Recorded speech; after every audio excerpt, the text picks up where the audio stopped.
Hey, what's up people? I hope you practice and learn how to push, because today we're gonna learn how to stop.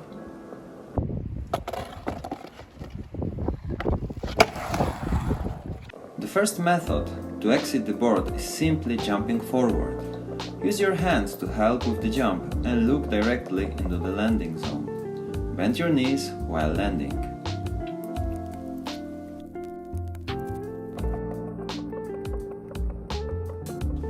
The second method requires using the heel. Start by practicing balance and keeping the body on the front foot, which is left foot for regular and right foot for goofy. Use your hands to maintain the balance.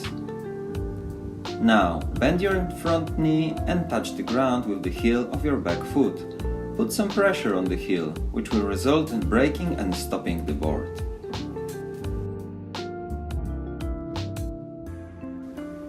Practice before trying with the speed and take your time. It's pretty easy and very useful.